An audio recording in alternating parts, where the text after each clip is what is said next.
The people and the things that have influence over us program the way we behave today. But when in a season of increased self-awareness, you realize that those systems are no longer serving, you can reprogram yourself. You can change the way things work. You can switch it up. And today we'll be talking about becoming a person of excellence in the work that you do, in the life that you live, and in the spaces that you occupy. I'll walk us through 8 principles on becoming a person of excellence. Let's get right into it. Principle number 1, commit to always doing your best. Consistently deliver your best results in every endeavor. When you commit to always doing your best, it wires your mind to never settle for less. It wires you to reject mediocrity, because you know, while you might not know it all in that particular field of work, while you might not know it all concerning that particular work task, you are committed to doing your best, and doing your best would engineer you to keep learning. And that leads to principle number 2, continuous and sustained learning. Commit to continuous and sustained learning. Love knowledge, because the more we know, the better we do. When you know better, you do better. So the principle here says, commit to learning. Don't settle at the level of knowledge that you have. Don't settle at the level of mastery and expertise that you have. Be a seeker of knowledge. Read books, watch podcasts, listen to experts within the sector that you operate. Read research papers on the topics and on the areas where you currently operate. Be in the know. Be knowledgeable, seek out knowledge, go to events and conferences where curated speakers who are prominent thought leaders in that sector are gathered to share knowledge. Be someone that is comfortable with not knowing and is on the journey to keep learning. It's called having a growth mindset. If you have a growth mindset, you would be on the pursuit of getting better. You'll be on the pursuit of learning more. And the more you learn, and if you tie with the principle number 1, doing your best in every season, you realize that you automatically begin to distinguish yourself as someone who does excellent work. The people around you will automatically begin to see that you do excellent work. It will become your trademark that the work that comes to your hand, you do your best.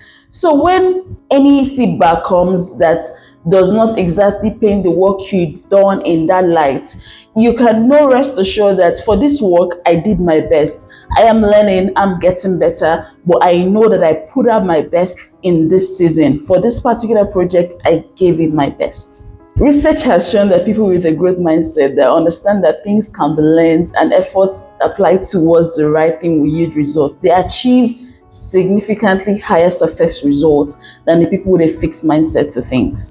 Principle number 3, exposure. Expose yourself to new environments. Intentionally place yourself in new environments. Don't get comfortable with the routines and the systems that you already Don't get comfortable with the routines and the systems that you currently operate. Challenge your patterns of thinking. Challenge your mental routines. Expose yourself to different environments than you are used to. What happens in this moment of exposure is you realize that there's a world beyond the way you do things. When you go to events, for example, and the speakers are sharing perspective on how they do work and how they've achieved results, for example. In that room, sitting there, hearing the conversations from their own experiences, having them break down principles in practicable manners, what happens for you is that you realize that, oh, okay, this is another way to do things. It's like getting another tool and adding to your kit, adding another tool to your toolbox, so that when you face events, when you face work, when you're given tasks and things to do, when you face new projects, you now have an expanded toolbox. You have an elaborate skill set, elaborate thinking patterns. Oh, we can do this way. We can also do it the other way. Another thing exposing yourself to new environment does for you is that it widens your frame of reference. A bit connected to what we said earlier. You see the bigger world out there, you realize that you are a part of this big world. And if you're a part of this big world, there is something in you to contribute to this world. And when you realize there's something in you to contribute to this world, you realize that this world is running on a system, and I can't contribute mediocrity to this system. This system rejects mediocrity. Expose yourself also to excellent work. This looks like looking at the people that are known for excellence within your sector, within the things that you do, within the spaces that you occupy, and watching them. So if they put up books, you read their books. If they put up tough pieces on the internet, you read it. If they put up videos, you're watching the videos, you're picking lessons from them, you're buying courses, you're going for events and programs. You're just being within their ecosystem, observing and learning the way they live their life and the way they do things. Because with constant exposure, you begin to transform yourself to what you behold. You begin to transform yourself to what you behold. So it's important that you look at excellence, love excellence in people, and position yourself in such a way that you can begin to learn by observation, learn by interaction, learn by being in the same space. Expose yourself to excellent thoughts. This principle 3 is connected to the 4th principle, and that is being jealous over your mind gates. Be jealous over the things that you read, over the things that you watch, over the things that you take into your mind.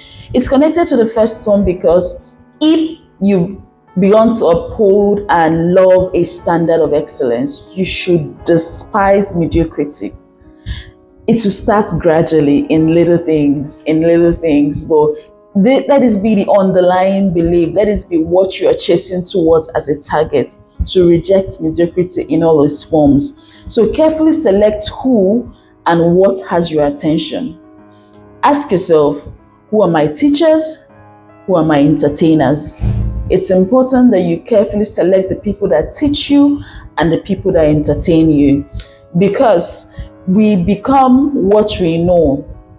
And when you surround yourself with low value results, when you surround yourself with fluff, when you take in fluff, you can't produce value out of fluff. But when you select what you expose yourself to, it takes you one step closer to becoming a person of excellence. Select what you listen to, select who has access to your mind gates. And this also looks like the company that you choose. And that takes us to principle number 5, curate your circle. Choose your tribe, choose your companions. The people surrounding you shape your ambition. They shape your baseline expectation. There's a quote that says that you become an average of the people that you surround yourself with. If you surround yourself with people that are seeking excellence, people that are on a pathway to becoming excellent, to becoming known for excellence in all the things that they do, you would encourage yourselves, you uphold yourself to that same standard. You will challenge yourselves to being excellent. And that's the payoff to curating your circle, to choosing your tribe. Next one is take feedback. Yes, take feedback. So while you're on a journey to becoming excellent, it is possible that you still put out work that people do not find love in. It's possible that you put out work that people consider shoddy. Yes, I know you've put in your best. I know you're learning. I know you're getting better. But it's possible when you interact with someone that has higher standards, maybe better exposure, better knowledge, it's possible they may look at your work and think that this is not up to par. But that's fine. Gather feedback. Gather feedback. Ask for feedback. When it's given to you, collect feedback and sit with it. Treat feedback as data. Treat it as data that you can sit back with and analyze. In analyzing the data, you realize what you can use to get better. So every review, every data, every feedback given to you is useful for your improvement. Your customers, ask your clients for feedback on the services you've provided. Ask the people you work with for feedback, either formally or informally, and hear what the feedback is saying. Sit with the data and find points for improvement. Find areas where you can get better. Principle number 7, do hard things. Train yourself to do hard things. Find where your limits are and exceed it. Push yourself a little more above your limits. It's called stepping off your comfort zone. Continue to do this with your mind and with your body. Keep raising the bar on excellence. Keep raising the bar of your outputs.